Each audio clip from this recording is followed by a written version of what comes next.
I mean, or it could have been an amazing place to be, depending on where you were on that side of the equation. But it was it was New York. Then you went to Pennsylvania. Then I went to Pennsylvania. What was that like? Obviously, what was growing up in Pennsylvania like? Well, I mean, look, Pennsylvania, people call it Pennsyltucky because you've got like Philly on one side, you got Pittsburgh on the other. It's pretty much Kentucky in the middle. So I grew up in a small town called Lebanon, Pennsylvania. It's sort of in the middle-ish. You've ever had a Hershey's Kiss, the chocolates? It's near Hershey, PA, which is where Hershey Foods is located. But it was the exact opposite of Brooklyn, New York. It's like a quiet farm town, literally surrounded by corn and like grains. Like we lived near a Swiss dairy factory that made like milk. That's so that's just so different. It was very different, but it was awesome. It was awesome because it was very safe. Everybody knew their neighbors and all that kind of thing. Yeah, everybody knew the neighbors. I remember when we moved into the first house that my parents actually owned. All of like the neighbors came over with their kids because it was close to Halloween.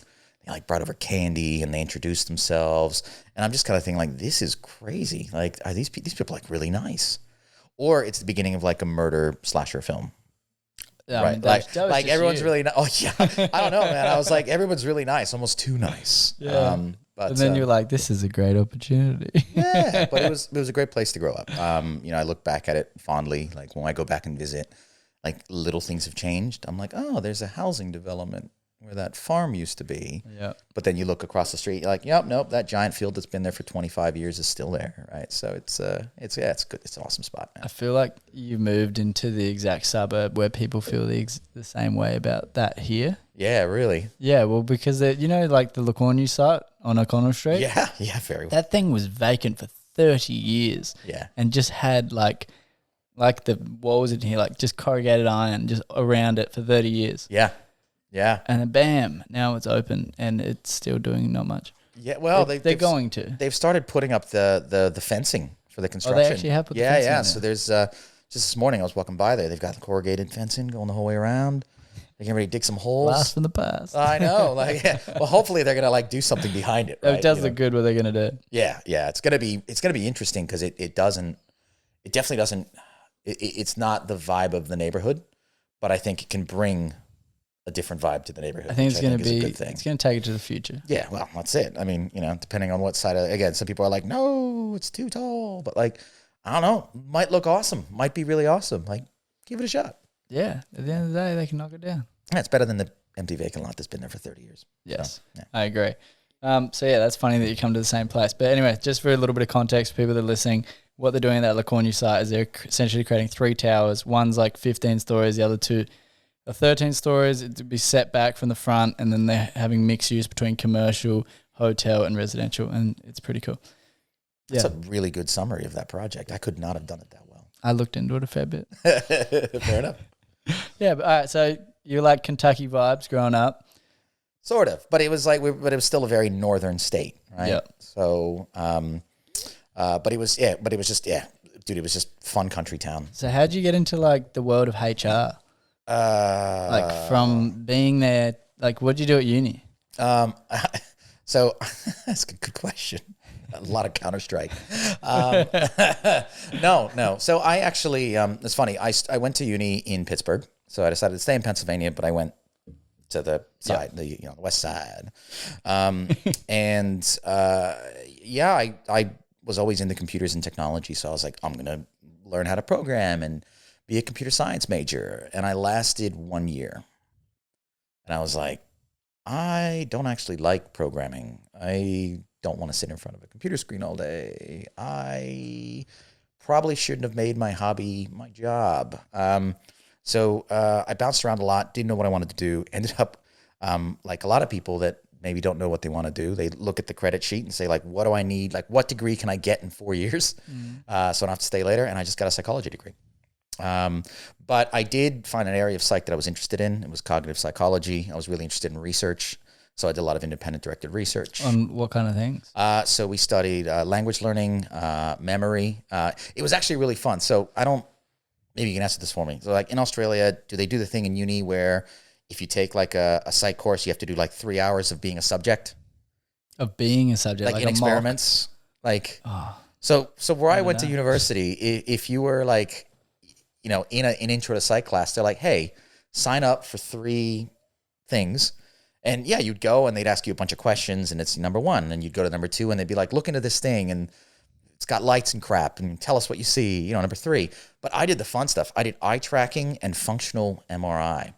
So we would, basically create these experiments, using computers and, we'd have words and objects and things that would sort of. And what were we trying to figure out? Oh man, this is going back, dude. I'm old. So I know we did one on, it was like how, because I remember so the question was, there's this argument in the cognitive sciences is whether or not when we read and we perceive language, whether it's, whether we're processing things serially or parallelly. Like, are we looking at one word at a time? Are we looking at multiple words at a time? And how are we processing that information, right? Yeah. The lexical information, the semantic information. And I remember what we did was we just had like words and stuff in the eye tracker, and people would sort of go and we'd actually measure the saccades. Is it one word at a time? We did different things. So like one set was like one word at a time in the middle. The other one would be blocks of words, and we would just kind of track what the person was doing. Now, mind you, I was a lowly research assistant, so the deep science and historical and like the literature and like was definitely, I didn't get it.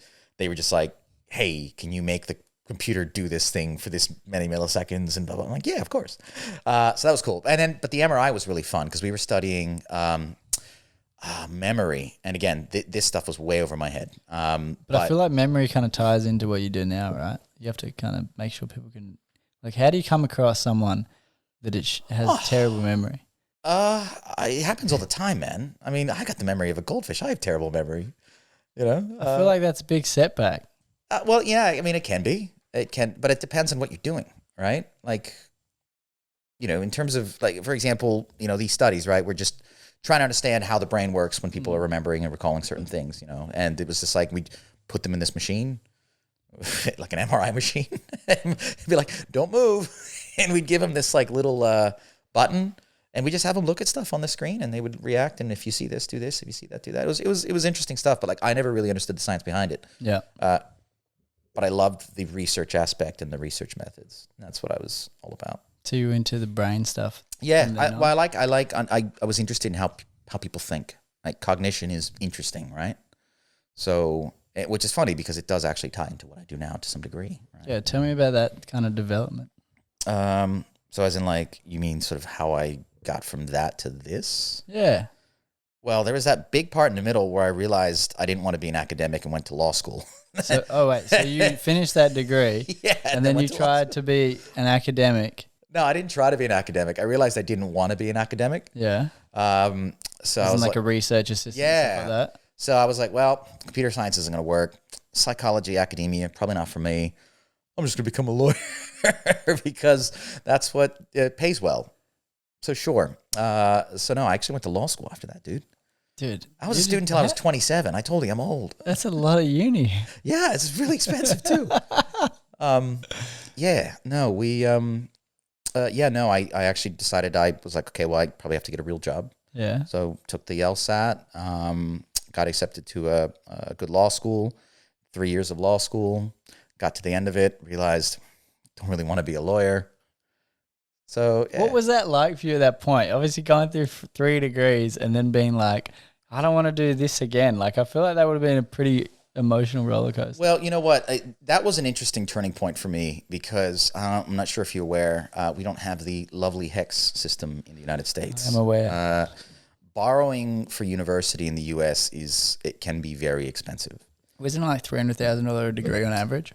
Oh, not on average, but like depending on what you study. If you've got, say, undergraduate, you've done a master's and you do, like a postdoctoral degree, depending on what you studied, it could be up there, right? Like, I know people that are, 230, 240K in the hole. I was probably 150. Yeah.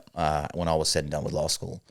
And in the US, you can take federal loans, you can take private loans, but the interest rates can be pretty chonky.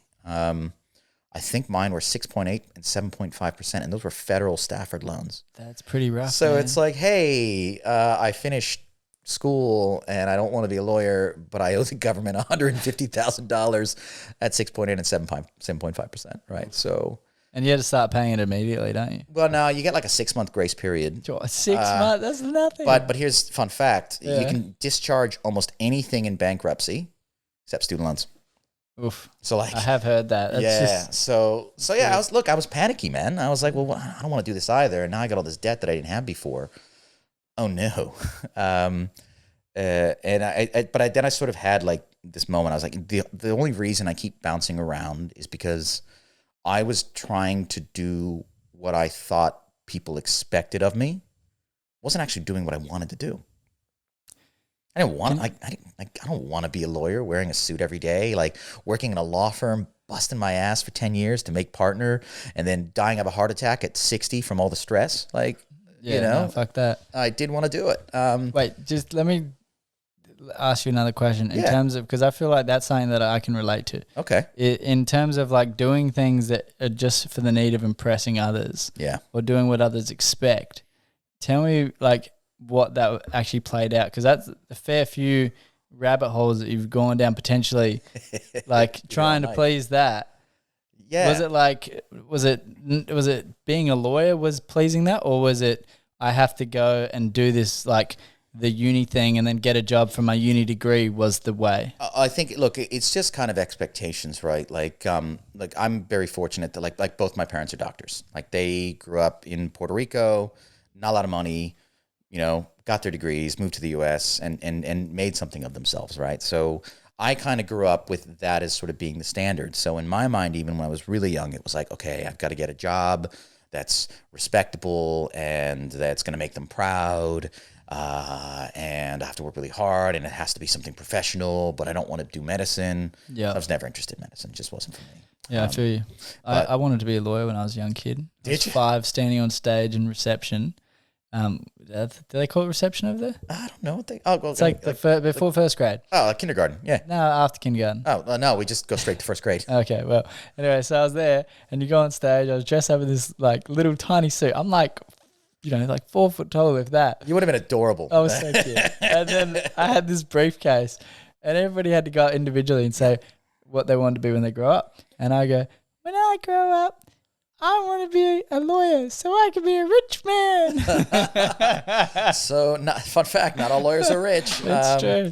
Better Call Saul. Yeah, well, there you go. Yeah, he was always in trouble. But I think to your point, like, or to your question, really, it was like I wanted to make my family proud and I wanted to be respected. Yeah. Right. Because that's how I felt about my parents. I was very proud of them and for what they'd done. And, we were able to go to good schools and get a good education. So like, I wanted to be able to provide that, when it was my turn. So I just defaulted to the standards, like, well, I guess I'll become a lawyer. I like to argue, And here's the thing. I loved law school.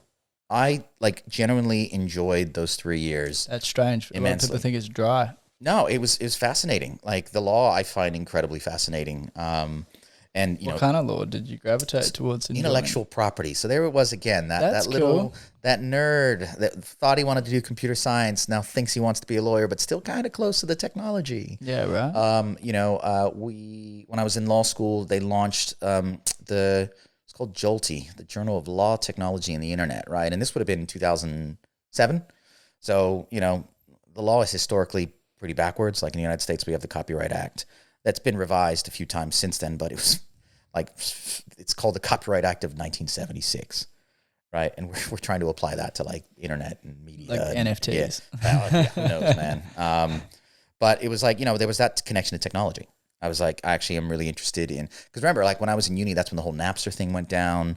File sharing became a thing.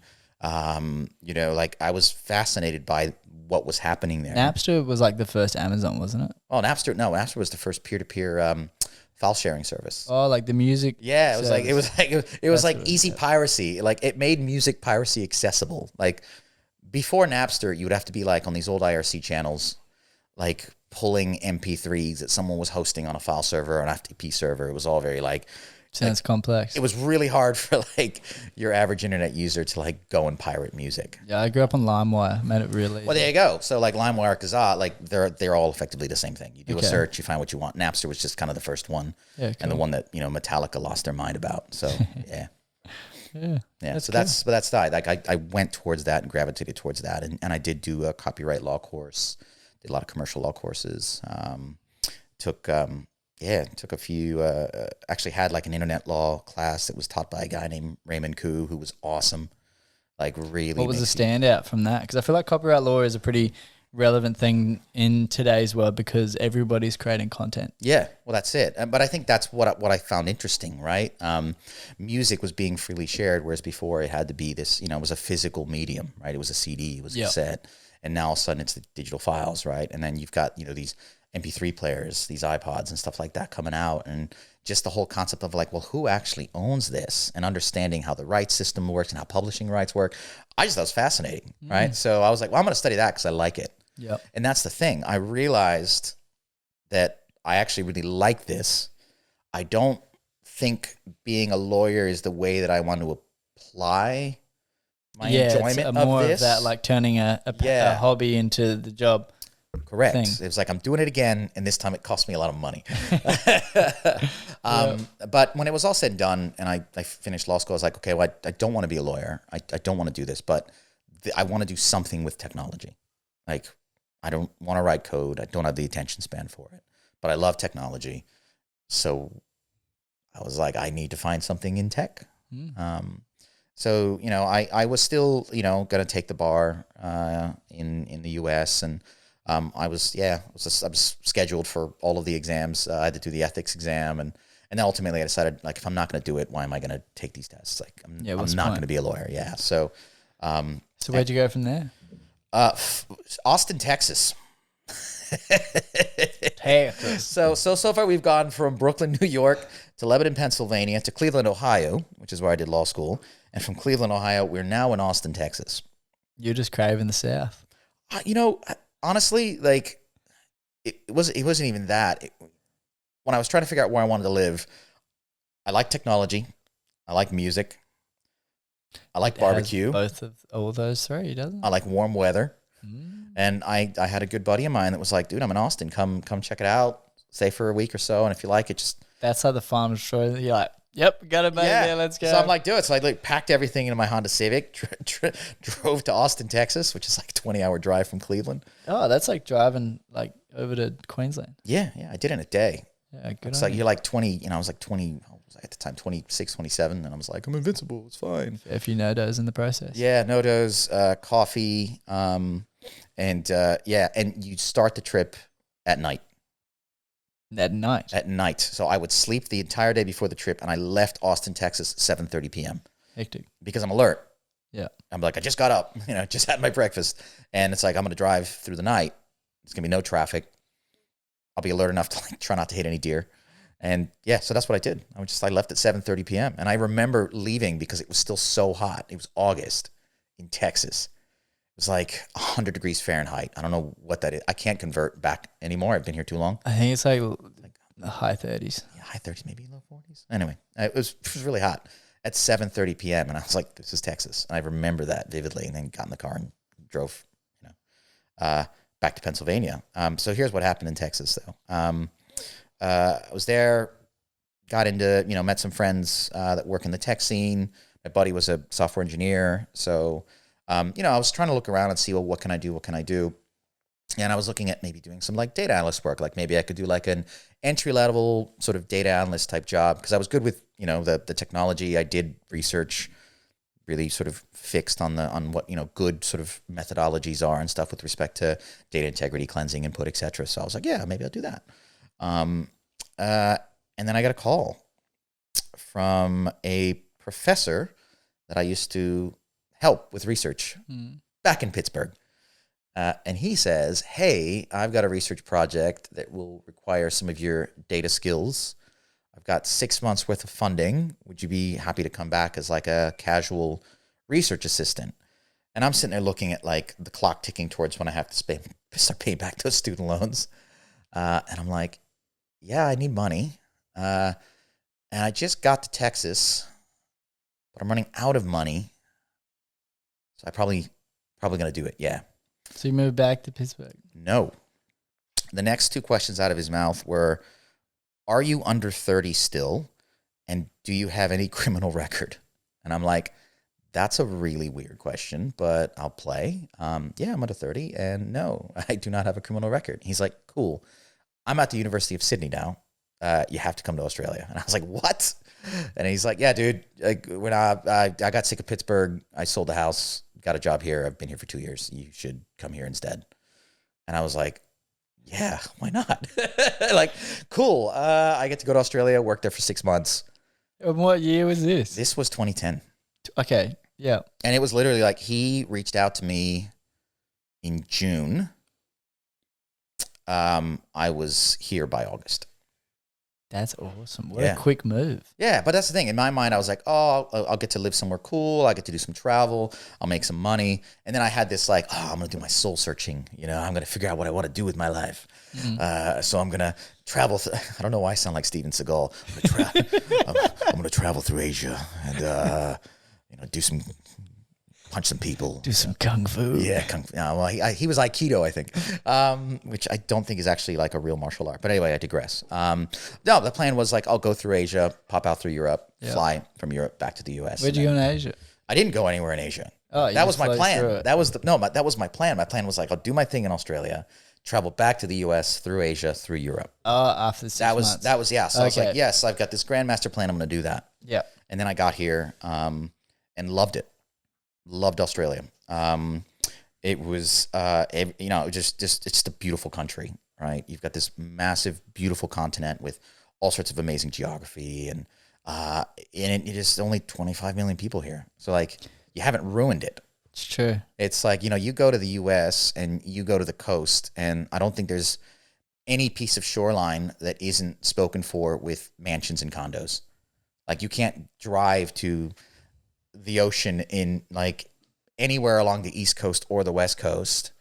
Maybe parts of the Pacific Northwest, but like, hey, there's just apartments, people everywhere, condos everywhere. It's all commercialized. And, here it's like, no, you go to the beach, it's 15 Ks long. There's nobody there but you. And that to me was amazing. I was like, this is an amazing place. Like, this is awesome. I'm really enjoying this. I'm going to miss it. But, I had my plan, right? So I did my contract, and maybe a month before I'm getting ready to go back, I shit you not, I meet two English guys in a pub. And they see me in the corner, like, with a spreadsheet open, like crunching numbers, doing work, right? And they came up to me and they said, hey, are you like a developer? And I said, no, I'm a data analyst. And they're like, oh, like, are you looking for work? And I was like, no, look, I'm just doing this thing. I don't have work rights here. I mean, I did for the time, right? On the backpacker visa, you can work for 6 months for one employer. And he had just enough money for 6 months, one employer. So perfect. And we just got to talking, and it turns out they were recruiters. These two very loud English dudes. Just like, oh yeah, we work in fintech, we make lots of money. Commission checks are huge. We thought maybe you'd be looking for work. We could place you somewhere. Did your ears go like ding? No, not at all. These guys are tossers. I was like, well, look, I don't want to do this for a living, so I'm probably not your guy. But then we just got to talking, and we had a few drinks, and they told me a bit about what they did and some of the companies they work for, and some of the technologies they recruit for. And I actually knew quite a bit of it because I'm a nerd. Yeah, you're into technology, right? Yeah, so like financial technology. Well, I mean, more like just like different programming languages, right? They're like, oh yeah, we look for Python developers, and they work at this this asset management firm or this high frequency trading firm, and blah blah blah. I'm like, oh yeah, no, I actually do a little bit of Python for this, like just scripts to clean up data real quick, et cetera, et cetera. Oh, really? Yeah, I'm a hack, but like it does what it says on the tin. Yeah. So you just do this for fun? No, I did it for work, but like, there's other fun nerdy things I do. Like I host a lot of computer game servers. Like back in the day, I used to host a bunch of like Quake servers, Unreal Tournament servers, Counter-Strike servers and stuff like that when I was in uni. So like I was like a hobbyist system admin. Yeah. And oftentimes you'd have to write scripts to automate, patches, updates, health checks and stuff like that. So I could do those things. But I knew I didn't want to do it for a living. And then they're sort of like, well, why don't you think about a career in recruitment? And I'm just like, at no point in my life, like, have you ever come across any, all right, imagine young Hamish back there at school. My name is Hamish, and when I grow up, I want to be a recruiter. like, is that something that ever, like, No. I don't think anybody's had that thought in their mind. Like, I want to grow up and hire people and pitch jobs and call them at their desk next to their boss and make it awkward. Like, no, like, and I was just like, no. I was like, don't you guys like harass people at their jobs to promise them better jobs that aren't always better jobs? And they're like, no, like we have integrity, and I was like, any sales guy who's like, you can trust me, like, yeah, okay, buddy. They were nice enough guys, but I was like, no. And they're like, well, look, if you're really liking Australia, like, here are our cards. Think about it. If you've got, another 7 months on your visa. If it goes well, like if you do join us for a couple months and you show potential, like, we can potentially sponsor a visa. And then I was like, hey. I get to stay with the coastlines. Yeah, I get to go to the beach with no people. So yeah, man, that was kind of it. So I thought about it and said, oh, look, I'll give it a shot, Yeah. And what I told myself was like, I really want to do this Asia and Europe thing, but I'll give it 1 year. If I get the job and I get the visa, I'll stay for 1 year because I like it here anyway. There's more to Australia. I not left New South Wales at that point, right? So there's a lot more to see. And I said, all right. So I called them back and they're like, we knew you'd call. I'm like, shut up, sales guys. Sure enough, interviewed with them, interviewed with some of the other people in the team, interviewed with the owners of the company, got the freaking job. And that's how I got started in recruitment. Like, they were like, oh, you make some more money and get a visa. And I was like, well, I got nothing else to do. So like, okay, sure. And that's how it all began, man. And that was May 2011 is when I got that job. And how long did you stay in that fintech one? I was there for a year. Just for a year? Yeah. It was a weird thing. It was a small little startup, and effectively their highest biller, like their best salesperson, who was the one who actually induced me to, like, he's the one that convinced me to interview. Yeah. Sort of pulled me aside. I'm like 3 months in. I still don't know what's going on. He's like, I'm going to get walked out of the office today. I'll come back for you. It's like, what? What? No, like in a movie, like he put his hand on my shoulder. He's like, I'm coming back for you. And it turns out he'd gotten a better job as a country manager of another firm. So I just did the best that I could at the firm, and I did really well there. And then, like, the culture started changing. A lot of the scripted, like all your work. No, like scripts that you like read and you go through them and stuff. Like, they kind of gave us scripts, and I was like, yeah, I'm not going to do that. I'll just bring people up and ask them, like, hey, like, what are you looking for? You apply to this job. Why? And it was a pretty crude, like, look, I had no sales training. Like, they did not prepare me for any of this, but it was fun. Like, I was talking to people, I was meeting people. I am still mates with the first person that I ever called. What?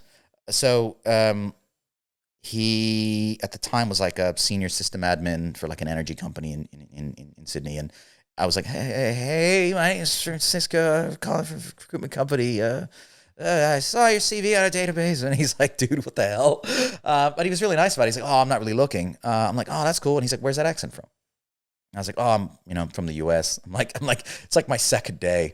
The guy was like, yeah, man, it shows. I was like, look, I'm not looking. I'm on a 12-month fixed term for the next, like 8 months, but give me a call in 8 months and we'll go get a coffee and I'll tell you what I'm looking for. So I was like, note to self, call guy back in 8 months. And sure enough, like, I called him back in 8 months. And we went for a coffee. And again, I didn't have anything suitable. He didn't actually really want to work in finance.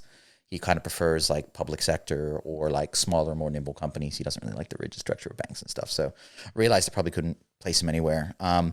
But we ended up just having a really good conversation. Dude rides Ducatis, like, just a lovely human being. And, I was like, hey, I actually like this. Like, I like talking to people and I like learning about people and asking them questions and seeing if I can help them. And it sounds weird because, like, recruitment culture is not that. Recruitment culture is like, cram them in, billing. You got to bill. How much did you bill this month? Like, oh, you $100,000. Like, it's like super salesy, Wolf of Wall Street shit culture. But there was something there that was like nice. Yeah, there was a skill set that was comfortable with you. Yeah. As but the culture, you didn't have to That was it. necessarily like be that culture. No, and wearing the suit and the pointy loafers, nah. No, you gotta have rounded. Oh, that's not the way to go now. You gotta have rounded. This was 2011. I didn't Fuck know. the point. That shit's no. I don't like that. You don't like pointy loafers, do you, Owen? I mean, it's all right. Yeah, actually, I've seen him wear pointy loafers. Do they They're not squeeze? cool. I mean, I can't remember if they squeezed my toes or not. They're too Guido for me. The wingtips. They're Yeah, I too can Guido. see that. I could see that. Like RMs are all right. Yeah. Yeah, but they're not like a point. They're not like your proper point. Like that's like that. They're like a curved narrow, point. though. Yeah, they get narrow, but I think irons are they're like that threshold where it's not Oh, too right. pointy.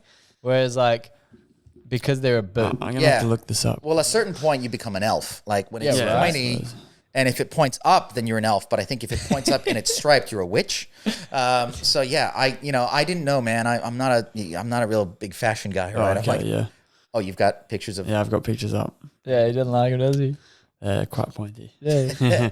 They were pointier than I expected. Yeah. What were? The Pointy pointy loafers. Yeah, turn it around. Show she's looking at. Yeah, that's. Oh yeah. Oh yeah. Oh gosh. They're very pointy. Yeah, those They're kind of like so pointy that they kind of look cool. like rich elf shoes. Yeah, it's Eldorf. Yeah, but but the culture wasn't for me, Yeah, right? okay. The suits, the rah too ego. sale, yeah. Like, and I just don't dig that. Yeah, you're a humble guy. Yeah, sometimes. Modest. You're like modest, but Modest. like you know, you have fun. Yeah, exactly. I do. I enjoy being around people and doing weird stuff. So, yeah. But he came back for me. He wasn't lying. You know, he's like, "Hey, man, I've got headcount. You want to come work for me now?"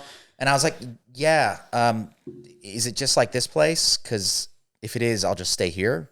Because when you're on a work visa, you can't just switch jobs. You need the other company to take over the sponsorship of your work visa.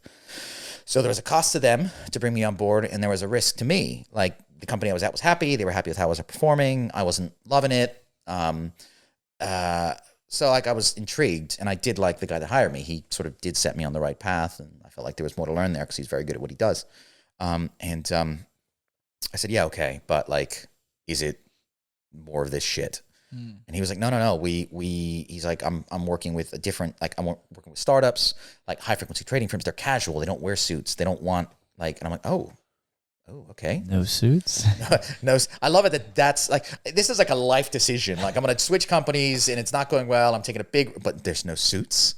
I love how that is those little things though, isn't it? It sometimes is the little things. I was like, cool. And he's like, and we just got a pool table. I'm like, I am sold. So pool table in the office, no suits. And I get there and I'd realize what had happened. Like 4 of the 7 people that worked there were people that had left the company I was at to join him. So he had like a plan of like pulling all the good people out and then building his own thing. And it was awesome. You know, and I was there for like 2 years and some change. But then, you know, it was to some degree still more of the same. When you're an external agency recruiter, you're measured by your billings. So your worth to the business is how much money you put up on the board. That's it. Okay. Because you're recruiting for other firms. Exactly. So like, you know, and you're numbers. Yeah, exactly. It's just numbers. It's like, you know, and the way it works is when you place someone in like a permanent position, you generally negotiate a rate, something between like 15 and 20%, sometimes more, depending on whatever. With the company that you... Correct. So, for example, to make it simple, if you place someone on 100K somewhere and you're at 18%, you send them an invoice for 18 grand and they pay you 18 grand plus GST. And that's your revenue. You just made 18 grand by getting like one guy a job. Yeah. You know, and if you're, for example, working with contractors, what you do is recruitment agencies will charge the contractor to the client at a certain rate. So senior software back-end engineer at the time would have been, you know, like $1,100 a day. So we would charge them out to $1,100 a day to the bank or the company. But then the candidate would be like, oh yeah, look, I want 900, you know, or 800. And we're like, cool, we can get you 800. And then we would keep the margin in the middle. But it was a day rate. So every day it was like $200. So at the end of the week, that contractor would make you $1,000 towards your billings. If you had 30 contractors in your contract book all over the place, you could easily be making between 30 and 60,000 in billings by not doing anything, as long as they stay in their jobs. So the really successful agency recruiters, what they do is they've got a nice fat contract book of people that are in the business. And then, those permanent placements, those one-off fees are like the icing on the top. And that's how you make lots of money doing that. Wow. Okay. Yeah, it's an interesting business. That is interesting. It sounds like it's very in favor of people trying to get jobs. It is. Like, it's weird. It's a mixed bag, right? Because I always found agency recruitment difficult because sometimes the right decision is not what's going to make you the most money. So I worked at places where they were like, hey, like, if you've got 3 offers for this person, that company has the highest rate. So if you place them there, we get like, 10 grand more than if you place them there. And my managers are saying, place them there, place them there, place them there, make them take that job. But I'm speaking to the candidate, and I'm like, they don't want that job. Like, and I ethically, like, they want this job that's with this other company that we're going to get we still get a fee. Like, it's still a win. And they're like, no, billings, revenue. And I'm like, but this dude doesn't want the job. I can't in good conscience spin some bullshit to make him take this bigger job. And that became a contention point with me and a few of the people that I managed. I was like, no, he wants this job. We've got it for him. We've helped him. He's happy. The client's happy. I'm happy. Let's just close it. No, put him here, 10 grand more for us. And I couldn't do it. So I left. Fair enough. That's good. I mean, obviously a lot of people don't. They just take the money and they go, fuck it. Fuck them. Well, look, is there a bit of fuck them culture going on, like in recruitment? Saying like, who cares about what they want? Like, look, there's obviously the managers. Man, there's assholes everywhere, right? Fair. I've worked with some phenomenally wonderful career external recruiters, right? They're always a consultant. They work for a business, and they're always doing the right thing. They're looking after their candidates. They're also looking after their clients. They'll tank their own deals when there's a mismatch, right? They're not going to try to force it, right? They'll say, hey, look, candidate, like, we don't think this is actually right. Hey, client, I know you really want this guy, but like, there's something, like. Are they like 20% of the people? Oh, I couldn't tell you a percentage, man. I think I've just been in really your lucky. Experience. I don't know. I couldn't give you a number, man. Like, okay. I've worked with some really wonderful, good people that really want to do right by the candidates. And I've worked with some really shit people that are just literally chasing the biggest fat payout. I actually worked with someone who torched a relationship with a client over rates because the terms of the previous contract had expired. So they really wanted this person, and they were like, oh, it's 25% now because the contract's over. And the client's like, you kidding me? Like, we agreed to like 18s or something. Like, this is insane. And they were like, yeah, too bad. Sorry. And the client's like, you're willing to just destroy our entire business relationship. And they're like, oh, you haven't given us much work lately, so we're happy to just take this one and call it, right? And I'm just like, people are evil, man. So, they had this guy, they had the client over a barrel because they really wanted to hire the candidate. So the client ended up paying 25% of a pretty significant number, much bigger than they had budgeted for. Yeah. And the consultant was happy to take the billings and never deal with them again because it was such a big fee. And that's, to me, like, that is the inherent problem with agency recruitment. Like, by its very nature, there's always a conflict because the recruiter's incentivized to make as much money as possible. And sometimes that means, playing silly games. And like, I don't believe you should be playing silly games with people's careers and people's livelihoods. You spend so much time at work. Like, I don't want to be facilitating putting people in the jobs they're not going to like just because it makes me more money, right? So I struggled with that. So I ended up going to another agency that did digital, and that was actually really fun. And I was there for 3.5 years. When you say digital, what do you mean? So they worked with media companies. They worked with tech startups. They worked with, sort of like, a good example is there is cardvice.com. They used to work with Cardvice. And I just thought that was so cool. Like, it's an online automotive publication, and I love cars. And I get to go and like hire the engineers that build their web presence out. I'm like, that's kind of cool. So yeah, it was completely different. That took me around the world as well. So I started doing executive search. We ended up working with a bunch of startups that were based out executive in Southeast search as in finding executives for that company. Yeah, like CIOs, CTOs, founding CTOs. Could you explain those acronyms? Yes, Chief Technology Officer. Yep. So I worked with I hired the Chief Technology Officer of a streaming video startup in Malaysia. And that was cool because I got to go to KL, and I'd never been to Malaysia. You know, and Big it was Kuala Lumpur. yeah, it was just business. It was like, I'm going to go out there and like meet all these cool startup people and place their CTO, you know? And then one of the sister companies in that sort of portfolio was like, hey, you did a really good job with that CTO. We want a CIO, which is a chief information officer. And yeah, we did a search. We actually found someone that was amazing. They were in, I think he was like either in Hong Kong or Singapore. He was in Singapore, I think. So we relocated him to KL. Question. Yeah. Just to stop there.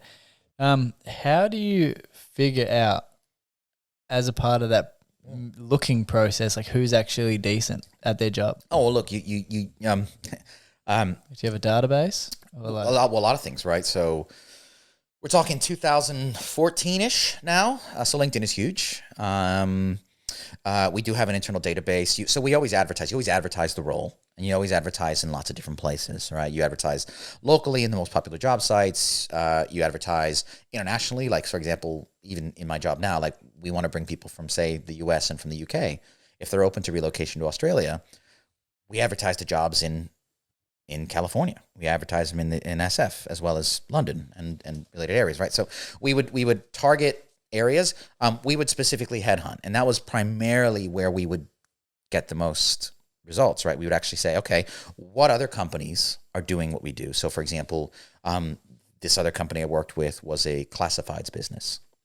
So eBay, Gumtree, Craigslist in the United States, Marktplaats in Amsterdam.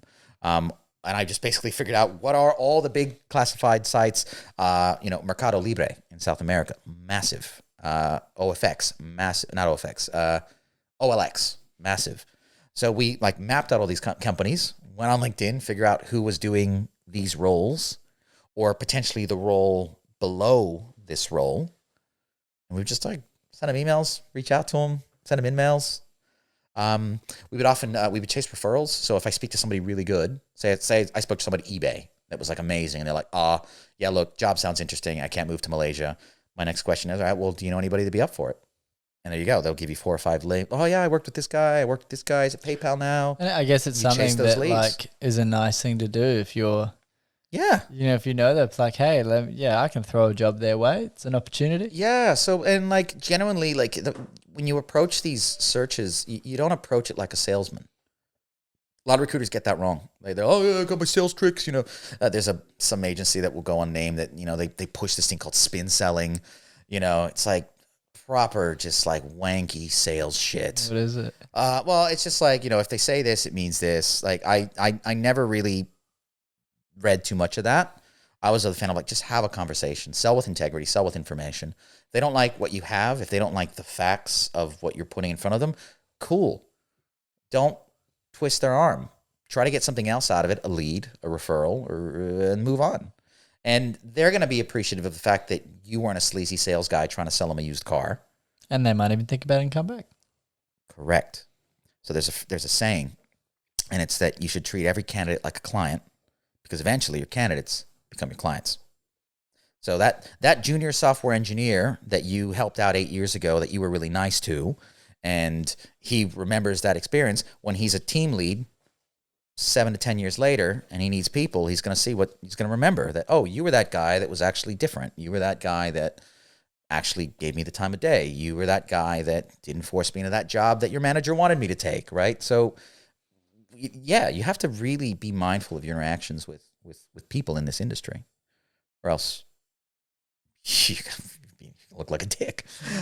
So You're yeah, just going to be a dick, right? yeah. So, but that's how we did it. Like, to answer your question, we chased lots of different channels. We'd see what came in. If somebody looked good on an application, we'd give them a call, ask them about their circumstances, ask them about their current role, ask them what they know about the domain. And we'd have all these questions sort of like prearranged, right? Like usually for an exec search, there's very specific questions the client wants to know about each person. And, it was a lot more thorough than like contract recruitment, where it's like, you're a good engineer, go meet the hiring manager. Hiring manager calls it afternoon. Yeah, we met him. We had a beer. We like him, hired. Like, this is much more thorough. We're preparing like write-ups about these people's experience. What's the best thing that you can do to get said jobs? Oh, look, in broad brush, because obviously every single job has specific requirements. Like, but what are the things that would put you in best I kind of think footing? to be fair, that really depends on the company. But I mean, I think what I tell everybody is that, they're just truthful about what they know and what they don't know. If you've got related experience and not exact experience in, say, a particular area, let's just say online classifieds. You haven't worked in online classifieds, but you worked at an auction site. You didn't work at eBay classifieds. You worked at an eBay auction type site. Like, that's okay. That's still a marketplace, and classifieds could be somewhat. They are a marketplace as well. So being able to say, look, I haven't done this and this and this, but I have done this and this, and there's related skills here, and I think I'd be able to add value here, and I could learn this. That humbleness, like what you don't know and what you'd be willing to learn, I think goes a long way, because oftentimes a person's fit in terms of them as a human is more important than how well they can code in X language or how well they understand Y technology, right? Do you think do you just employ coders, or do you employ people in all sorts of? All sorts, yeah. Yeah, program managers, project managers, business analysts, developers, testers, systems folks, cloud engineers. Oh yeah, it's across the board. And that's what I did my entire career. It was always tech. Fintech for the first 6-7 years, and then digital, and then, I landed at Canva. Yeah, well, what was that gap? So when did you start at Canva? May 2016. May 2016. Okay, so I think we're still at 2014. So what's that 2 years? That was flying around, hiring, placing these senior executives in roles, learning a lot about negotiating, learning a lot about how stock options and equity packages work, because we're at that level where these are early stage startups. Tell me about that. Stock auctions and negotiating, that kind of. Well, I didn't. What kind of things did you negotiate? Well, like how much pays? Yeah. Well, so I mean, are you familiar with how equity works in most startups? Hell no. Yeah. Well, neither was I. I had no idea, because at FinTech land it was just cash bonus. What do you get? Cash bonus. It's like, okay, cool. Base salary plus bonus. And that was it. That was pretty much every REM package. So it was easy to negotiate. Whereas in a startup, it's there's more risk. So it's a bit more of a leverage position because you have an expertise. Correct. Well, I mean, look at it this way. Right? Most startups don't have a lot of money. So if you want to hire someone from Google or, Amazon or one of those big giants that are paying a lot of money, you're not going to win on compensation. If they're like, I'm on a base salary of $250K as a senior engineer, most startups can't pay $250K for a senior engineer. No way, man. So, they have to hedge that risk or provide something to make the risk almost worth it, right? And that's generally in the form of stock options. So it's basically, employee ownership of the company, right? And depending on the role, depending on the level, depending on how early you join, you can get a lot of equity, you can get a little bit of equity. And then depending on how successful the business is, it can either be worth a lot of money or it can be worth absolutely nothing if the place tanks, right? Yeah. So, it's an interesting concept because you're effectively negotiating for an eventuality that hasn't happened. Yeah, and it's a big guarantees. Thing to bet your time on working on something that's not a sure thing for a lot of people, right? Correct. Which is why what I realized very early on is that when you're hiring for these startups in these critical roles, you don't want someone who's going to be chasing the money. You want someone who's actually passionate about what the company's trying to do, what they're trying to build. And how do you create that relatedness to the passion? As my MD in the digital company would say, you got to kiss a lot of frogs. You have to have a lot of conversations. You got to find that right fit, right? And sometimes it's easy, right? You get someone that's super passionate about massive big infrastructure and big crazy distributed systems, and it's oh, well, they're building a streaming video company. Yes, that's someone who's in streaming video, lots of data, crazy technology, hells to the yes. And that's, you find a fit there. It's we can only pay you half of what you're making now. Don't care. Streaming video. Hell yeah. I want to do that. So that's, you find that, right? You find someone that's, aligned with the mission, right? You have a lot of people, a lot of startups right now that are doing good, that are, startups that are effectively nonprofits, helping the world. And you have people that join them for that because they want to work for a company that's actually doing good. I feel that's a growing thing. Well, I mean, there's a lot of people that have left some of the big tech giants over some of the stuff that's in the news headlines in the last couple months. Cambridge Analytica, not good for Facebook. What was that? That was when they were, basically sending data to this organization that was like basically using it to help mess and map people's like political stance on things. So it was using the data from Facebook. Yeah, I don't remember the specifics like of that one leverage it particularly. It's been a couple for years, but marketing effectively, of yeah, they're like basically selling user data to politicians for the purposes of political campaigns. You know, Okay. like I'm pretty sure that's what it was. Don't quote me on that. Probably good money. Yeah, man, cut that out if I got that wrong. But then yeah, obviously there was all the misinformation stuff that's come to light. Yeah, there was a lot of censorship as well. I think that's been pretty Censorship big for as people. well. So, a lot of times, people work at these companies and they're like, hey, we shouldn't be doing this. I want out. I don't believe in the direction. So. What kind of conversations have you had with people without obviously naming names? Like Yeah. that have been like, whoa, there's some wild shit going on in those kind of bigger Oh, I companies. mean, it varies, right? Sometimes it's, like programs like, oh yeah, we're doing work for defense now and I don't want to make weapons, so I don't want to do that anymore. Like these big companies are doing, like the social media giants are doing. Well, like a lot of big tech companies will do government work, and sometimes there is a defense angle to some of that. Really? Yeah. In what kind of I don't have like specifics because a lot of stuff is generally quite like highly confidential information. Okay. But like, yeah, like Wait, so Facebook has like a team of people that work on defense things. now Facebook wouldn't, but like Google does. Yeah. Yeah. And like we're like the Google Cloud, I like it, like pretty sure. You know what? Grab my phone. You got it? Where's your phone? I don't know. I got a phone. All right. I'm on Vodafone though. I That's- should really change. It was a terrible choice. No, it's a great choice. It's like really cheap. Yeah, Yeah, but- just do a Google Defense Contract. Just actually go to Google and type in Google Defense Contract, and I'm pretty sure there's something going on there. I'm on DuckDuckGo. Oh, there you go. You like your privacy. I do. Anonymity. Yeah. A little bit. Okay. Google wants to work with the Pentagon again. Again, so there you go. They've done it before. Well, there you go. They have done things. All right. So 3 years ago, the company walked away from. Are you kidding me? New York Times being like, oh, The paywall. paywall. I hate paywalls. So, but like without getting into the details, right? Because I don't think they matter that much. It's, yeah, man. Like people have all sorts of reasons for why they'd want to leave. Whether it's ethical concerns, sometimes it's pay, sometimes it's an individual they're working with. Like this person's a psychopath, and it's tricky, right? Because when you're screening someone for a role, like common interview etiquette 101 is like you don't talk crap about your current employer. Like you don't do that. Like you shouldn't do that. Yeah. But I will ask. I will actually, when I'm speaking, I say, look, like I know, and I'll say, look, it's not.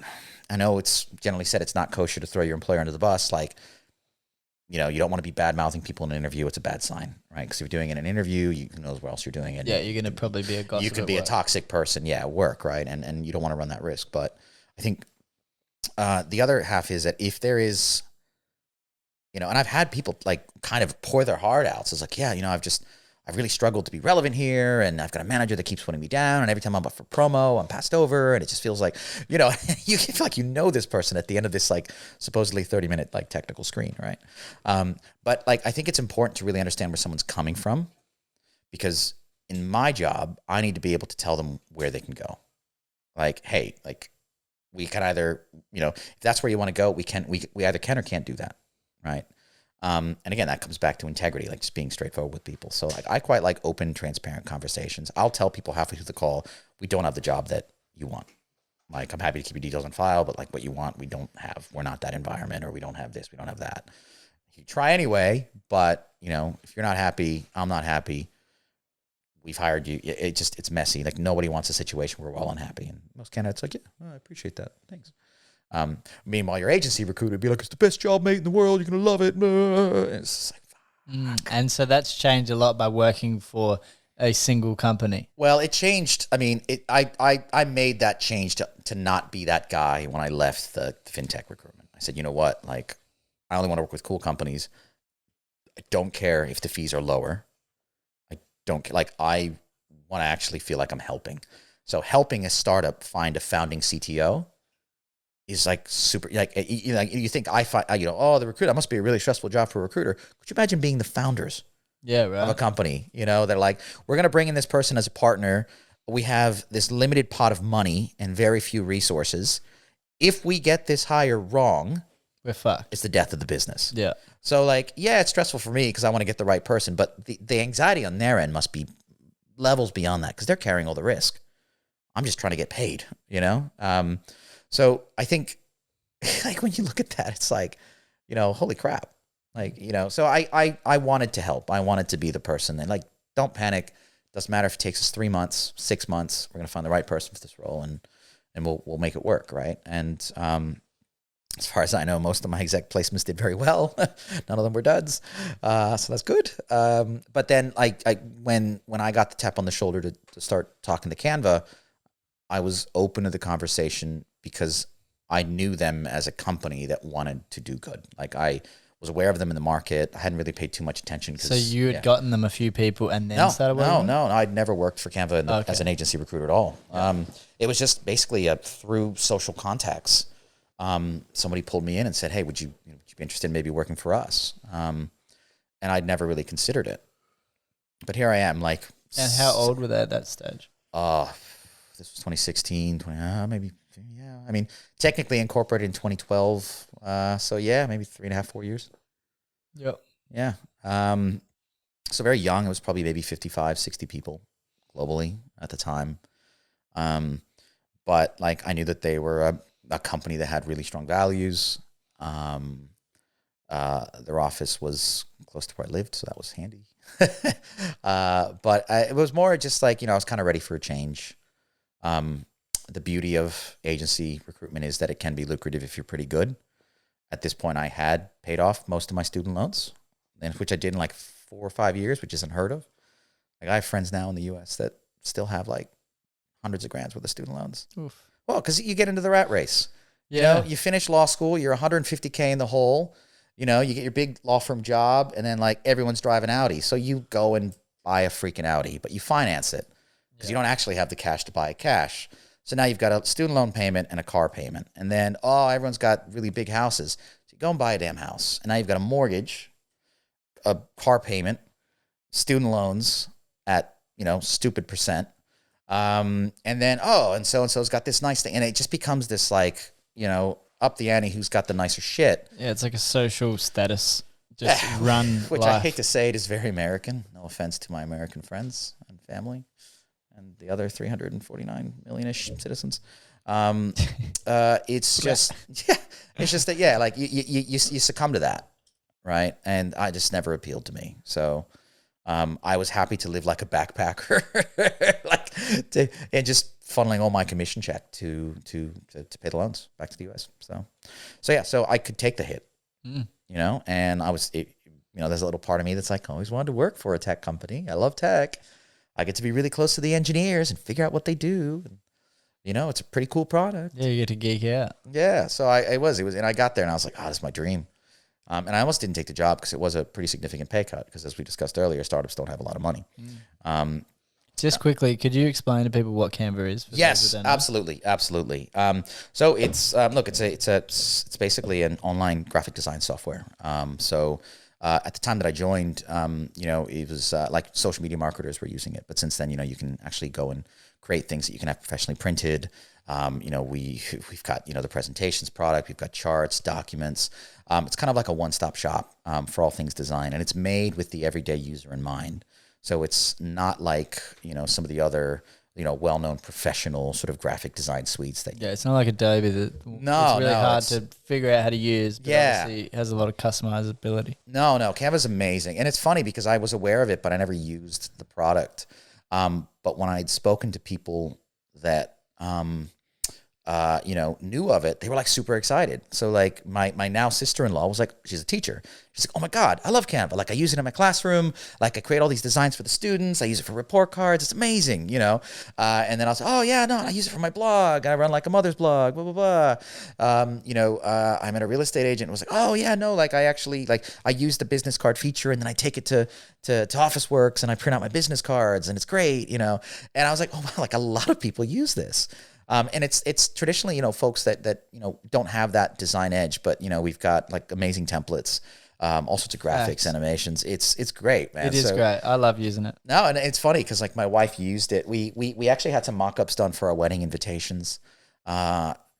from a professional invitation, design company. And my wife's like, I just don't like them. My wife actually went on Canva, designed the wedding invitations that she wanted. And when she put them all in front of me, I couldn't tell which one was the one that she did. Oh, that's so cool. And I was, and I'm just like, that's freaking powerful. Like, that's awesome. So we ended up using Canva for our wedding invitations. Yeah. And it was awesome. So that's kind of Canva in a nutshell. But it's grown a lot. I mean, we're over 3,500 people now, 4 offices globally. That's huge. It's wild. 3,500 people. Yeah. In 4 offices. Yeah. Globally, so Australia, where else? Yeah. Well, I mean, look, we're headquartered in Australia. We've got an office in the Philippines. We've got an office in Austin, Texas. We have an office in Beijing, China. And they've all been growing, exponentially. Big right? in China? Yeah, getting bigger. Yeah, absolutely. Like how many people? How many users in China? I'm actually not sure. Do you have a rough? I have no rough because I don't work in that part of the business. I'm very much focused on the HQ, the Sydney-based hiring. Yeah. So I don't keep. There's so much happening that I don't have the brain space to keep tabs on everything else. That's fair. Yeah, so I focus on my patch primarily, but it was just different because now I'm in a company. I'm working for a single client. At the time, we didn't have a lot of money for like crazy LinkedIn licenses, so it was back to basics. Like, again, strategic advertising, trying to keep the budget low because when you post an ad up, it's expensive. It's a couple $100 every time you do it. You post an ad up on LinkedIn, it's like, I don't even know how much it is anymore because now we've got the corporate plan. I just post and look the other way. But yeah, it was a couple $100 at the time, right? And as you start growing and growing and growing, those costs blow out pretty quickly. Yeah, when you're looking at like hundreds of jobs. Yeah, so you learn to get really creative. You learn to leverage your networks. I rang up a bunch of people that I used to speak to. And it's quite funny because I found those folks to be very warm and very helpful. Fair. Now you say you called up a bunch of people that you used to speak to. So you kept like a black book of all the people you spoke to? Yeah, absolutely. Every single, anybody that I'd spoken to that I thought was really interesting or really good at what they did, always save their number. And you just save it on your phone and say what their expertise was? Yeah. Or how do you organize that? They would literally in the description, it'd be like, so-and-so, kick-ass Java developer. So-and-so, kick-ass systems admin, very nice. But it's funny because you asked me about memory earlier, and I was kind of joking. I've actually got pretty good memory. Like, I can remember what people were wearing when I met them like 10 years ago. Yeah, see, that's something pretty good. That's phenomenal memory. It's a really weird thing, It starts the conversation. Yeah, I'm not into fashion. Later in the conversation, I remember what they were wearing. Yeah, you wear those jeans and you wear that, that shirt, and it's like, it looked kind of like the Michael Jackson shirt from Beat It, but it wasn't. It was a guitar instead of a piano, and just weird, right? Like, I remember those things. Like I said, Adrian, the gentleman with the Ducati, like, I remember, what bike I used to live in. I don't know, I probably don't know what I can say, but I knew the neighborhood he lived in and everything like that. Need another beer? No, this is good. I'm still good. Tapping it for fun. So it was, it's fun. Oh, you need another beer? I do need another beer. Getting low. Oh, and can you get me a beer? Thanks, man. Yeah. It was it was like kind of going back and sort of revisiting that network, and it was interesting because a lot of the people that were sort of like mid-level junior engineers are now team leads, right? But it was great because they've hired people and they've interviewed people that maybe they didn't get or didn't get hired, but like, oh, I did speak to this one guy. His name's so and so. He works at 9. He's gonna give me a beer. I thought you were gonna throw it at him, like, beer me, and just. Let's get the whole studio covered in beer. Yeah. But let's get that little click. No, yeah, good. Oh, that sounds good. That's the good stuff. That's a beautiful sound. I feel like I should have cracked mine when we started the. That would have been amazing when you did your intro. True. Silence. 2 clicks. I missed that. That is a good idea. All right, next time you do that, we'll end it with it. Oh yeah, we could. I guess probably have another one before I go. The road. But I don't know what we're talking about. We were talking about how you had saved all these people and then you were starting to go back through your catalog. Well, yeah, I mean, look, we advertise. LinkedIn is better at this point. You can still find people's names and do Google searches. And if they a lot of software folks will have their own .com. And if they're cheap, they won't register a private domain. They'll do the regular domain, so you can do a who is on the domain name and actually get their email address. So we did really creative stuff like that to find people. And obviously with this software background that you as a geek having, you knew I know how how to Whois works. hack all these things. Yeah, well, like, I mean, it's not even hacking, man. It's Not hack, but like, you know, you just learning how to use Google, like learn basic Boolean operators, you know? So you can, like, Google's actually a really, it's the best recruitment database in the world. And people don't realize that. Like, you can go into Google, you can use like these little tags like in URL. So if there's like certain, like you look for the word CV or resume and you want it in the actual URL, in URL will actually look for URLs that have those keywords in it. You can use in title, like literally in title : and then you can specify keywords and you can use ands and ors and all sorts of Boolean operators to like structure a Google search that will look for CVs and resumes that people have posted publicly. You can put in, you know, you search for locations, like so Sydney plus Java, in URL CV or resume, in title CV or resume. Just push that into Google and you're going to get like people's CVs. Yeah, but most people don't know that, man. I know, but like that's what we did. It's called sourcing. It's a recruitment thing. So we would, you know, we went back to basics, and you know, started from there, and then leveraged my network. Yep. Got referrals. People that were sick of working in banks, they've made their money. They're happy to take a pay cut to do something they're passionate about, and that's how we started. Now, mind you, it still took me 3 months to make my first hire. When I started that job, Were you like freaking out? I was absolutely freaking out because I was Mr. like super high biller, and you know, oh yeah, how good is startup? It'll be easy. I didn't realize what I was in for. Tell me more. Well, it's, you know, you've got this amazing company with these amazing leaders that, you know, really want to hire good people. And the values really are, I mean, be a good human is like, to me, still the most important value that the company has. And it is one of our company values. And we want to hire good people that want to do great things, right? But there's limitations when you're a startup. Like I said, you don't have money. We couldn't offer remote work. You had to move to Sydney. You know, we used a very limited technology set, and we wanted to keep it that way to keep it simple. So we'd have people that, you know, would want to work there, but didn't quite have the technical skills to get through the interviews and stuff like that, right? So it was quite a hard slog to find that sweet spot. And it was a lot of like, oh, I don't know what I'm doing. I can't hire anybody. And that's hard. Because, you know, when you're used to operating at a certain level of success and all of a sudden you're just biffing it, you know, you'd be freaking out. But here's the thing. I hired my first person in 3 months. I hired someone like the next month. I hired 2 or 3 people the month after that. And it was like, I'd hired like 10 people in that quarter and they were like, oh my gosh, you're amazing. And I'm like, what? Because it's all relative. Yeah. Like to them, they were now bigger than they've ever been. And each month the company was getting bigger than it's ever been, bigger than it's ever been, bigger than it's ever been. Totally different. Because they wouldn't want to hire too many people all at once, whereas you would. Yeah, well, if it's like, yeah, recruitment firms. Well, that's it. You want to hire as many people as possible. That's how you get the billings up. So it wasn't about volume; it was about quality, and I didn't get that right away. You know, and it was about finding folks with the right amount of grit. Because like, if what do you mean? Well, like building a business is really hard. I mean, you're an entrepreneur. You know what I'm talking about. It ain't easy. Yeah, but I want it from your perspective. Sure, because like, I know what I think. Yeah. But the part of the beauty of doing this podcast, I get, you're giving me the opportunity to I'm over here, squirming in the corner, trying to scramble for what to say, being like, man, I hope I got the Cambridge Analytica thing right, which you probably didn't. But anyway. Who cares? It's been a long time. That's the beauty of a chat. Yeah, no, you're like, well, that's it. And that's exactly it. Like, we're allowed to make mistakes. And you're going to make mistakes when you're building a business. And if you've got limited resources or you're out of your element, or, you know, you're overwhelmed with too many things happening, guess what? You're going to make a mistake. It's called task saturation. It's a real thing.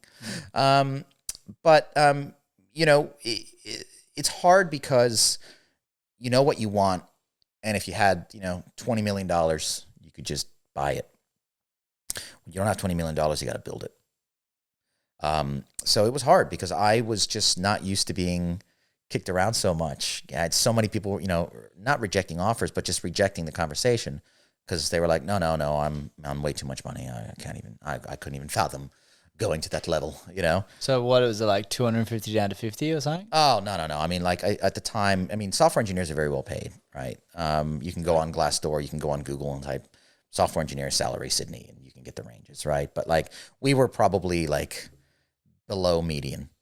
Okay. with what we could offer. Like we were slightly below market. They were getting like 100K or 120K. Yeah. You know, but you know, we were trying to hire people that were on 50 on 120, right? Like, oh, we can only do 120. Well, I'm on 150. I'm like, well, you know, do you need that 30K? It's like, yeah, most people do. So, you know, that was challenging, but also like nobody knows who you are, right? Because Canva's new. Yeah. Everybody, you say Google, people are like, yeah, you know, I know Google is, you know, yeah, even you say Yahoo, they're like, yeah, I know Yahoo. And I'm like, Canva. And they're like, what's a Canva? You know, so every conversation was like a pitch, right? And, you know, you have to explain it's a values sort of focused company. You have to talk about the values because you have to speak to people. You got to find out whether they're actually interested in a company that cares about these things. Yeah. Right. Because some people just want the money. Right? Yeah. And you're wasting your time. And that's the thing. Like I would call them time wasters. My colleagues, well, this person's, they say they're keen, but they keep saying money. I'm like, time waster, move on. Tell them, hey, thanks. If anything changes, let us know. Next. You know, and that's what I would tell my team to do. Like, don't waste your time because ultimately, if that's not what we're offering, right? We're not offering. We're offering a wage, but you know, it's an experience to build something from scratch and to create something that's going to be used by people all over the world, right? The most amazing thing that I saw when I was there was when we started internationalizing. Like, you know, just you see your company growing. You see that, you know, people in other countries are starting to use it. Right. And that's really exciting. What was that process? Do you know what that process was like to internationalize a company? Nope. Okay. Nope. Again, outside of my area of expertise. Fair enough. But, you know, but your original question was like, you know, why is it hard? Because it's peaks and troughs. You get wins, you got losses. The wins are sweet, the losses hurt. And loss being hiring someone. Hiring someone or having someone accept another offer or having them reject your offer after you've spent, you know, 2 weeks guiding them to this point, and then they break your heart, right? It's just like, you know, it's peaks and troughs is what we say in the biz. And you need to have a certain amount of resilience to be able to deal with that day in and day out. You need grit. Yeah, it sounds like what my real estate agent friends tell me. Yeah, you know, actually, you know, and I think, you know, when you hire someone that's coming from a more established company, you know, they have everything. You know, if you work for any of the big, you know, sort of 5 in the US, you've got full medical coverage. You're paid a ton of money. You're paid a ton of stock. You get like ridiculous amounts of leave. You can salary sacrifice purchase of a car. You know, you can get a novated car lease. Like you can, you know, you get full dental. The benefits that you just can't compete with that. Yeah. So, you know, you have to be scrappy to compete with that. And it's hard. It's hard. So, yeah, I remember being like, I'm a failure. I've only hired 3 people. And they were like, you're doing great. I just couldn't wrap my head around that. But, you know, you're also at the mercy of the markets, right? I mean, look what's happening in tech right now. Tech stocks are diving. Are they? Oh, yeah. Tech's going, boo. Why? Well, I mean, a bunch of the Facebook nosedive first. And yeah. 70%. 70% crash. I don't think it was that much, was it? Yeah, it was that much. Holy crap. What's it at now? 200. Was it 350 or 370? We should buy. I've already bought heaps. Oh. Yeah, but there's also people that, you know, they're like with the name change, and everyone's like, this is too much for me, right? So like, like that's all happening, and that impacts the market. That impacts why people move. There's uncertainty, right? Well, that's it. So, and you get 2 things, right? Some people move because they think where they're going is going under, and you get other people that won't move or don't want to move because they don't want to take the risk. So you get just these weird market irregularities, and the labor market responds to it, right? So, you know, and you can't control for that. Yeah. I've had a few friends that I know that work in tech. Yeah. And they've actually moved out of tech. Really? Okay. Not out of tech altogether, but out of the big players.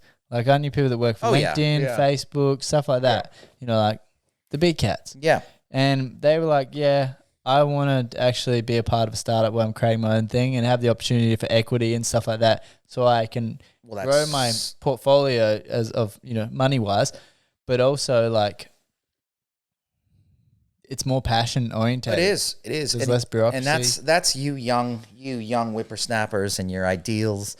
No, it's true. We actually find that amongst sort of like younger folks, like money isn't the driver, right? They're more mission oriented, more purpose oriented, right? Yeah. I mean, I feel like there's been a conversation of just like our kind of generational lineage as well, of like being into that more from what I've heard. Because like back in the day, like 30 years ago, it was like your values weren't kind of like, I don't think there was as many value orientated companies. So there wasn't really the opportunity as a lifestyle. Yeah, but I mean, again, I say 30 years ago, but like, I think that far back, I mean, it was a very different world.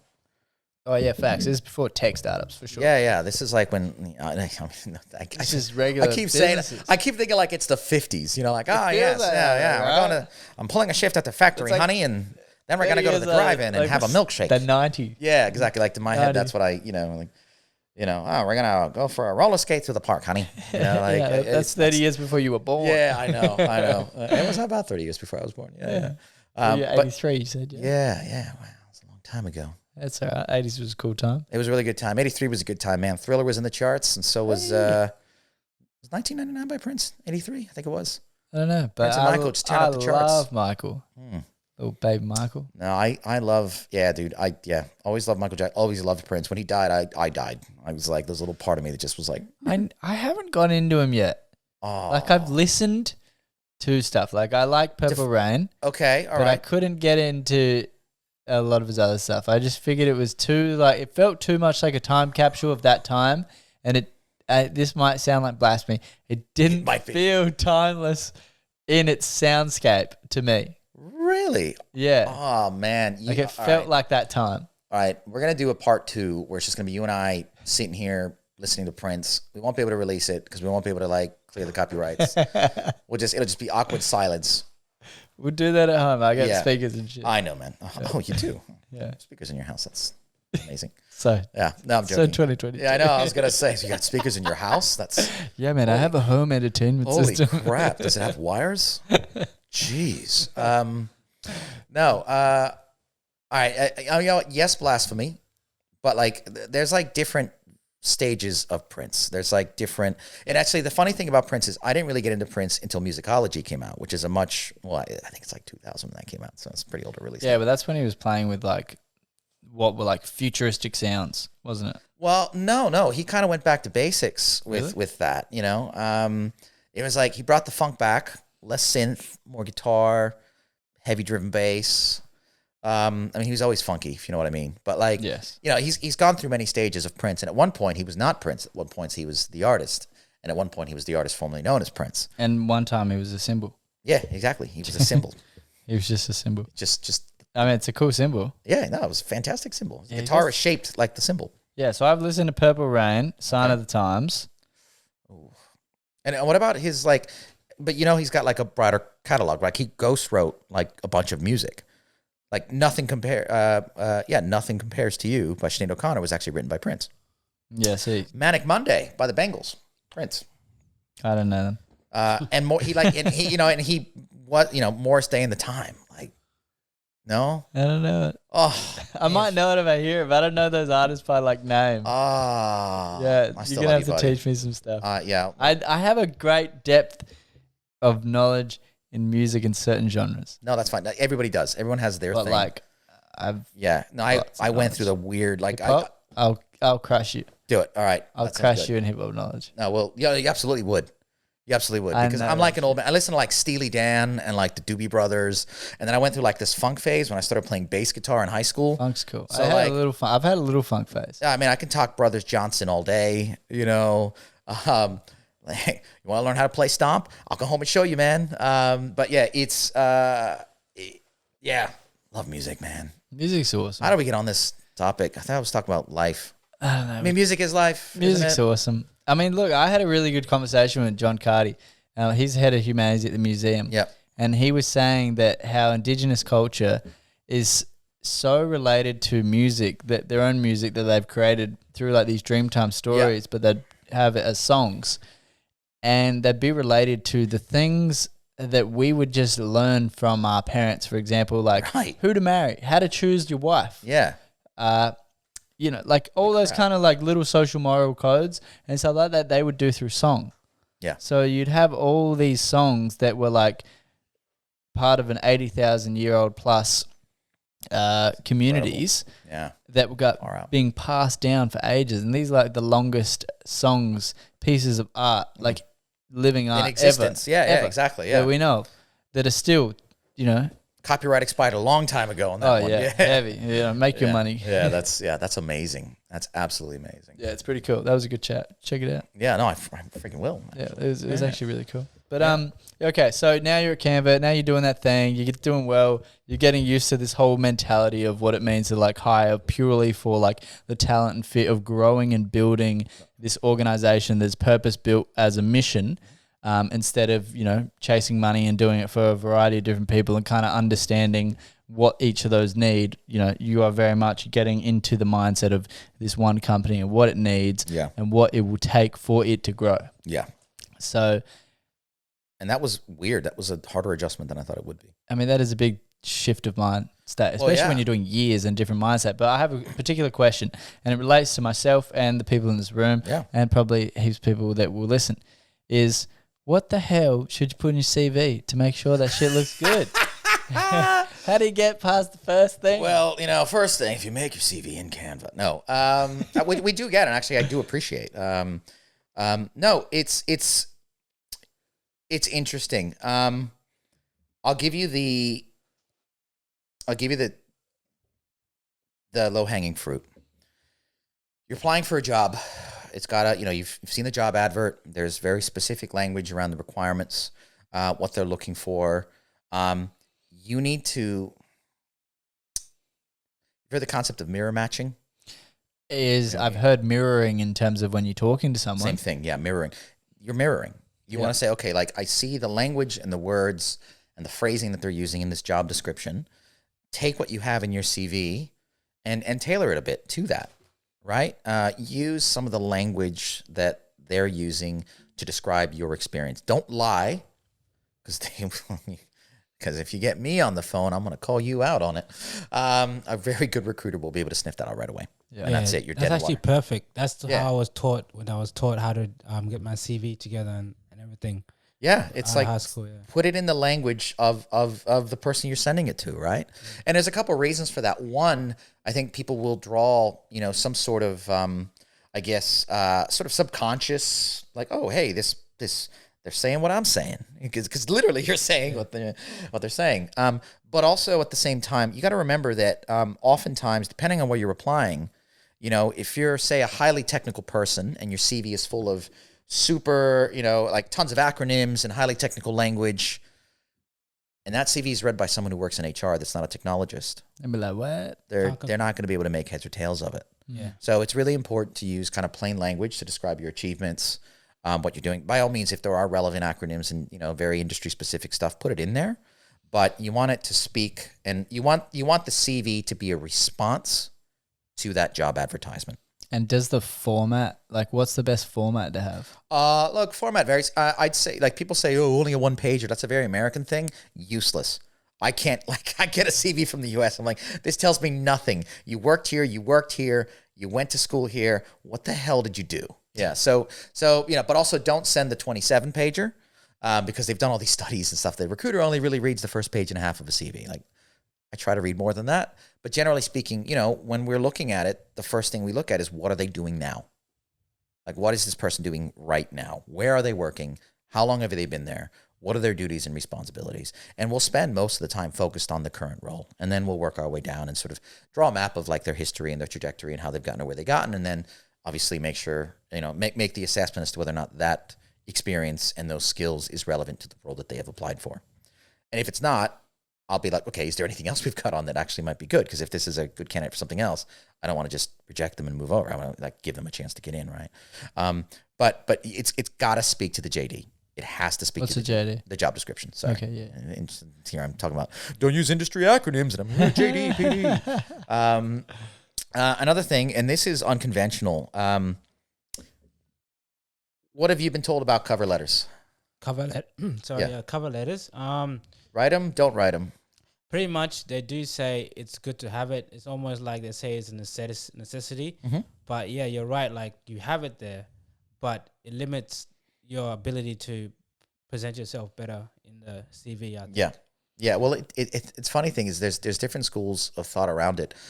I don't think that they're essential. Sometimes the CV speaks for itself. I hate cover letters. They It's freak like, me why out. is that? But here's the thing. If you are reaching, right, so you're a candidate and there's a job that you see and you're not quite what they're looking for, but you really want to have a shot, you Yeah. write a cover letter. Yeah. Yeah. Because and honest, like I look for a cover letter in every, and we get I open my inbox, I'm like, oh look, another 250 CVs that came in overnight, right? So my mornings are like coffee drinking and CV reviews. But I look for cover letters. Anybody, Because it shows they put the effort in. it shows that they put the effort in, and if they speak to why Canva, or depending wherever I worked, right, why that company specifically, I'm gonna want to know more. Like a hint. my Like a yeah. hint too, yeah. Yeah, like my curiosity as a recruiter, I'm like, well, look, like you are an engineer and you do have some experience here. You're not as senior for this role, but you want to get into leadership. But then I read the CV and it's very well, clearly communicated, very well written, very well laid out. I read this cover letter that's very well written. That's somebody with strong communication skills. That's someone with drive. That's someone that's willing to go that extra mile to get a call from someone. That's probably someone I'm going to call. Whereas if I just get a CV with no context that doesn't look suitable for the role, this person could be good, but they haven't shown me that they're good, right? Yeah. And it's on the applicant to demonstrate their interest. You know, people are like, oh, they didn't even look at my CV. I'm like, well, somebody probably did. And for whatever reason, like you didn't put any effort into it, and that's why you got a rejection letter. Like, What are you looking for when you have a cover letter?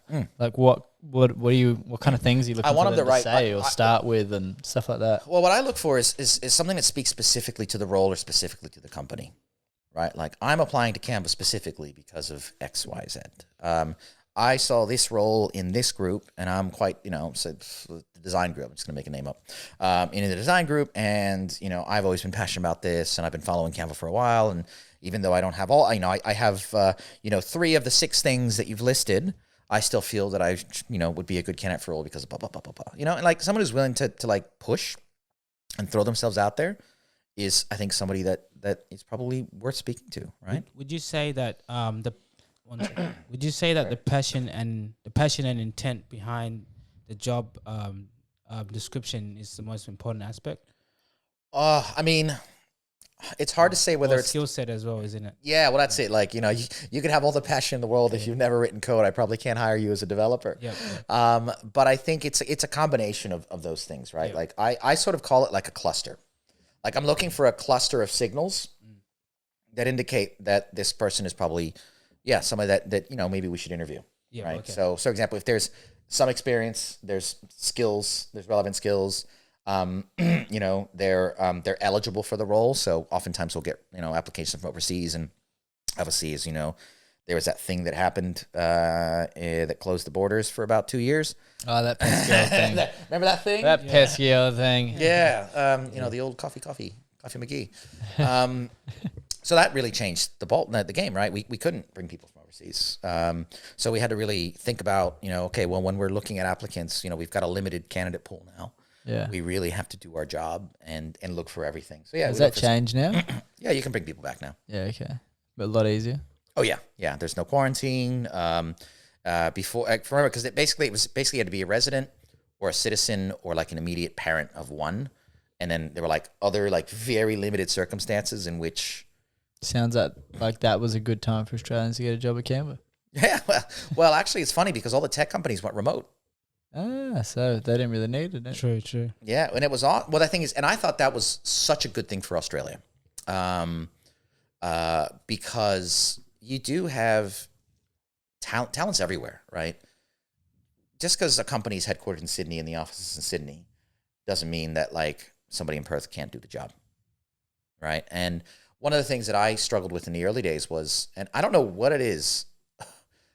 Maybe you guys can give me some light on this. Like, why do folks from Melbourne like hate Sydney so much? Well, actually, it goes into a historical roots of Australia because Melbourne and Sydney were originally competing of who's going to be the capital city of Australia. Okay. And then they didn't give it to either of them, and they did Canberra because it was in the middle. All right, so it's just sour grapes. Still going on. Yeah. And Get then, over it, guys. and then obviously they've been competing ever since as who's the biggest city and the Who's best got city. the best food? Who's got the best? All right, I see where this is going. The thing about that is that, I found that it was easier to relocate someone from Madrid than it was to like relocate someone from Melbourne to Sydney. Like people just didn't want to move to Sydney. And I'm like, why? It's expensive. I'm like, so is Melbourne. Like, Yeah, legit. and it rains more. What's wrong with you people? Yeah. But no, like, when It's like 6 seasons in a day in Melbourne. yeah, and I love Melbourne, but I gotta agree. I prefer the weather in Sydney. Although not right now, not this particular summer where it rained the whole summer. I'm glad I'm in Adelaide right now. Yeah, well, I mean, it did more than rain. Yeah, well, Flooded. Yeah, multiple times. Yeah. But We got a cool guest coming on soon about that. oh really? Yeah, he's a geologist. Oh man. I'll tell you later. Yeah, no, I want to know more about that because I'm asking myself like, what's happening? So, He's an interesting take. oh, that's amazing, dude. Why are you talking to me, man? That guy's way cooler than I am. I've talked to both. Oh, thanks, man. But no. Point being, remote was awesome because unlocked talent everywhere. It gave people more opportunities to work at more interesting companies, regardless of where they lived. As long as you had a decent internet connection, you could work as an engineer. You could work at a tech company. You could work at a marketing firm. You could work like all the bankers, and like they all worked from home. Like mortgage lenders were working out of their living rooms with headsets and laptops and Wi-Fi. Like it was great because you weren't limited geographically, and I thought it was fantastic. I think a lot of people got really amazing jobs during COVID because there was more opportunity to work remotely. And you can't put that genie back in the bottle. I read something, I think it was in the Sydney Morning Herald or one of the other, 77% of managers are like, if you don't come back to work, we're going to cut you loose or we're going to cut your pay. Like, Yeah, dinosaurs, man. Like, no one's going to want to work for those companies. Yeah, I do remember during that COVID period, working with Telstra, like at the call center. So work was an issue, right? Yeah. But then they would then give us equipment to work from home. Yeah. Because it's just a call center. You got the software, and then you just take calls. Yeah, and it's like, why do I have to commute, spend all this money on a train ticket or a bus ticket or a car or parking? Yeah, just get an uncomfortable chair around people that I don't know. 25 minutes in, 25 minutes out. You've lost, almost an hour of your day. Yeah, with the social anxiety of walking to the bathroom and people looking at you and shit. Yeah, exactly. You come out of the stall and it's all eyes on you, and they're like, we know what you did in there. Like it's just, nobody misses that. So, I think, like it was fantastic. And I think it really demonstrated that like, hey, like, obviously commercial real estate developers are all pissed off and people that have these big offices I get it and you can't please everybody. But I thought it was good for the people. I thought it was good for the labor market. Isn't unemployment like 4% in Australia right now? It's like the lowest it's been in like eons. Yeah, look, myself and the opposition don't know. Yeah. But, it's just, like I've seen so many people progress because they've had the ability to work remotely. Yeah. And just, do great things. So I think it's one of the best things that's come out of that, sort of not so great time, Yeah, no, fair enough. All right, beauty. I think we've gone pretty long. Yeah. I think it's time to wrap it up. Oh, geez. Okay. Yeah. Wow. That was crazy. I think this is a good amount of time. Oh, cool, man. I appreciate you, sharing your journey. It's a convoluted one. Kind of to me. It was good. It's all over the shop, just like. Well, it really shows that like you don't have to have it all figured out. No. Yep. To 100%. Get into a great position in life, because like you live in Adelaide, you have a family, you got a really good position inside your company. Yeah, There's a lot of it's a job that I love, right? And I think it's not a senior position. I'm just there doing my thing day in and day out, right? But I'm doing what I love.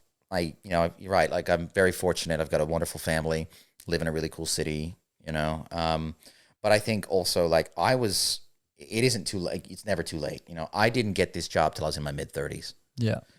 And you speak to people like, if I'm like 25 and I don't know what I'm doing. I'm going to just ruin for the rest of my life. I'm like, you're fine. Story of my life. You're totally fine. Didn't Samuel L. Jackson didn't start like doing serious acting until he was in his like 40s, right? Really? Yeah. Oh. So like. And Samuel Jackson's that guy. Yeah, he's killing it. Yeah, Tarantino's guy. Yeah. Killing it. So from that perspective, like, like it's like, I think if there's a takeaway from whatever, all the different angles and rabbit holes we went down, is that like, for me, it was about realizing what I wanted to do and finding something that gave me purpose, building a tech company with good people. It was as simple as that. Yeah. And it took me years to put it all together to get to that point. You know, and I almost said no. I almost said, I don't know if I want to go to a startup because I'm making more money here. And I would have regretted that decision because I've worked with some of the best people. You know, I love what I do day in, day out. Because you were one of the first recruiters kind of hired by Canva, weren't you? Yeah. So when I started, there was one gentleman that was helping with a lot of the recruitment, but he was also working across some HR stuff and process stuff. There was another gentleman who's still there, Scott, who was the first full-time recruiter hire, and I started a few months after him. So yeah, it was like it was just, I got there and it was just nothing. It was like, welcome to, this is zero. We're starting from scratch. You know, we're going to build this amazing company and you need to figure out how to do it. And I'm like, this is wild. Yeah, I believe that's an amazing journey, you know? Yeah. And I see all the hard fruits, the fruits of the labor, you know? Yeah. And that's it. I mean, and it's still great. It's still, the culture's still great. You know, the people, I mean, I still work with like all the people that, like most of the people that I work very closely with when I start are still there. Scott's still there. That's you pretty know? cool. Like, I mean, that just shows a good culture, right? Yeah. Because like being able to hold on to staff is a big thing these days. Yeah. And I think ultimately, you know, you have to enjoy the work that you do. And for me, it's like, I love people. You know, I love learning about people. And every day I get to call complete strangers and say, tell me about yourself. I feel you, man. That's awesome. I really do feel you. I love learning about people. Yeah. Hence why I'm doing a podcast. I know. And I'm like, I don't know what you learned about me today because we were Hey. all over the shop. But this was fun, man. This was really great. fun. This was really fun. And you gave me a beer. So thanks, buddy. Oh, love it. Bjorn, Owen, anything you'd like to say before we tap out? Nah, really enjoy it. Thank you for being here with us today. Yeah. That was wonderful. Thanks for having me, guys. This is incredible. This is really incredible. I love what you're doing. So thank you for. It's an honor. Honestly, it's an honor for me. So thank you very much. Pleasure. Yeah. No, I learned a lot, I suppose. Yeah. If you want to send me your, I don't know, like send me your cover letters. No, like that's what I was gonna say. I was gonna say, yeah, do you want to do my CVV for me? No, I've sent it to me, man. I'll give you some The feedback. CVV is going to make you. He's going to make your security the best code. one. Your credit card. Yeah, but no, it was interesting because like I've gone through a phase lately about having it all planned out kind of thing, and it's I guess good to hear other people's stories because it's not all the same journey, I suppose. No, we all have our own different. journey. We all have our own path, and we don't know what it's going to be, man. That is a very good point because me, myself too, I'm still trying to figure it out in a sense where in 2020 during COVID, I'm like, wow, COVID is really restrict us from a lot of things. And I'm still trying to figure life out. So I decided, you know what? Stuff it. Let me just publish a book, see how it goes. Dude. Yeah? And then it became a bestseller. You know, That's insane. And that's it. Like, and you know, it was the pressure of COVID. It was the anxiety, the unknown that pushed you to a point where you're like, you know what, fuck it. It's just, I want to do it. So I'm going to do it. Yeah. But I feel like COVID's like sped everything up in some way. Like you've missed years. Yeah. For 20 years. That's actually 10 crazy. years. Yeah. Especially for you at your age. Yeah, well, like, you know, 'Cause I like, didn't get to I go did traveling or anything I like did that. heaps of travel. Yeah. You know, like, That's crazy. Yeah. But you're like 20. Yeah. You know. That's so long ago. I was 17 when COVID started. That's insane. Well, that's it. And look, I mean, not everybody Yeah. got something good out of it. Like, you No, know, very it true. was bad for a lot of people. But there's people doing year 12, so I feel pretty bad for them, Yeah, to be honest. because that's like school was awesome. Yeah, Let's talk about this after. Disco, Yeah, thank you I'm very gone. much. All right. No. We can talk about it just off air. 'Cause I don't think this is the thing that people Yeah, hear. no, I hear you. I But- hear you. Appreciate your time, your energy. Thank you for making the trip down to Woolstore Studios Thanks for having us. to be on Watch Your Voyage. We really appreciate you. And, man, we're going to have more beers together. Yeah, I hope so. We'll have you on again. Yeah. Yeah, I mean, look, I would really like to go into at some stage more into the world of how, like, mergers, acquisitions, and that kind of stuff happens in the tech world. Yeah, it's 'Cause wild. that's pretty interesting, you know, like they will merge with it or acquire a company just to get certain talent and stuff like that. That's a cool world to look The into. old Acquihire. Yeah. Yeah. No, I've seen a lot. Yeah, all right, you cut us out. We're done. All right, See we're you done. guys. See ya. Bye.